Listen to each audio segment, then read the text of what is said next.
Doctor APJ Abdul Kalam या सगळ्यांच्या सह आपल्या भारत मातेच्या राष्ट्रीय एकतेसाठी, राष्ट्रीय भक्तीसाठी ज्या ज्या महान अशा समाजसुधारक संत या सगळ्यांनी या मातीसाठी काम केलं, त्या सगळ्यांना पहिल्यांदा विनम्र असं अभिवादन करतो। कृष्णा काठावर वसलेल्या या रेट्या हरणाक्ष या आध्यात्मिक आणि कला, क्रीडा, साहित्य, राजकारण या वेगवेगळ्या क्षेत्रामध्ये प्रचंड असं वैभवशाली परंपरा लाभलेलं हे रेट्या हरणाक्ष गाव। खरं तर या रेट्या हरणाक्ष गावची ओळख एक सद्गुरू जंगली महाराजांच्या पदस्पर्शानं पावन झालेली ही भूमी, पट्टे बापूरावांची जन्मभूमी, हिंदू मुस्लिम ऐक्याचं प्रतीक म्हणून सुद्धा या गावाकडं तालुका आणि जिल्हा अत्यंत आदरानं बघतो। खरं तर प्रत्येक ग्रामस्थाला आपलं गाव, आपली भूमी अत्यंत प्रिय असते, आपल्या आवडीची असते आणि ती असलीच पाहिजे। परंतु रेट्या हरणाक्ष या गावाकडं बघत असताना माझ्यासारखा कार्यकर्ता हा या रेट्या हरणाक्षकडं बघताना अत्यंत भावपूर्ण किंवा अत्यंत नम्रतेनं बघतो। कारण या रेट्या हरणाक्षनं आमच्या आईला जन्म दिला। आमची आई याच गावची, की ज्या आमच्या आईला या मातीनं लहानाचं मोठं केलं आणि त्याच आईच्या पोटी माझ्यासारख्या कार्यकर्त्याला जन्माचं भाग्य मिळालं।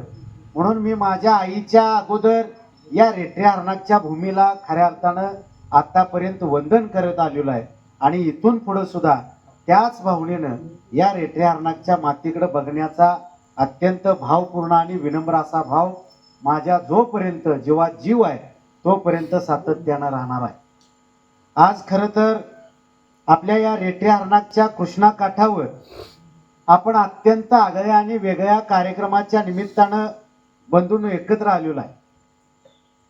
खरं तर आजची रात्र ही अमावस्येची रात्र आहे आणि अमावस्येच्या रात्रीमध्ये आपण स्मशानभूमीसारख्या म्हणजे समाजानं दुर्लक्षित केलेल्या या ठिकाणामध्ये आपण खऱ्या अर्थानं आलोय। परंतु बंधूंनो, अत्यंत नम्रतेनं आणि विनम्रतेनं सांगतो की स्मशानभूमीची भूमी ही अत्यंत पवित्र आणि मंगलमय अशी भूमी आहे। कारण या भूमीनं आपल्या गावातल्या अनेक आया बहिणींना, आपल्या मातीतल्या, रक्तातल्या, भावकीतल्या, घरातल्या कित्येक लोकांना याच ठिकाणी आपण शेवटचं अंतिम दर्शन घेतलेलं आहे आणि त्या अर्थानं ही भूमी अत्यंत पवित्र, अत्यंत मंगलमय अशी भूमी आहे। आणि याच स्मशानभूमीकडे समाजाचा बघण्याचा दृष्टिकोन अत्यंत चांगला व्हावा, अत्यंत चांगल्या वातावरणामध्ये या भूमीकडे आपण सगळ्यांनी बघावं आणि तिथला परिसर हा आपण सगळ्यांनी स्वच्छ ठेवावा, या उदात्त अशा अत्यंत प्रामाणिक भावनेनं गेल्या 9 वर्षापासून महाराष्ट्रातल्या 1111 स्मशानभूमींची स्वच्छता करायची आणि स्मशानभूमीतच वेगवेगळे लोकप्रबोधनाचे उपक्रम घ्यायचे की जेणेकरून समाजामध्ये मानवता तयार व्हावी, समाजामध्ये एक शांततेचं वातावरण तयार व्हावं, राष्ट्रीय भक्ती तयार व्हावी, जातीपातीच्या पलीकडे जाऊन आम्ही माणूस म्हणून जन्माला आलोय आणि मरताना सुद्धा आम्ही माणूस म्हणून मरेन ही भावना तुमच्या माझ्या सगळ्यांच्या मनामध्ये तर हयात राहावी, यासाठी सातत्यानं गेल्या 9 वर्ष झालं एक संघर्ष करतोय।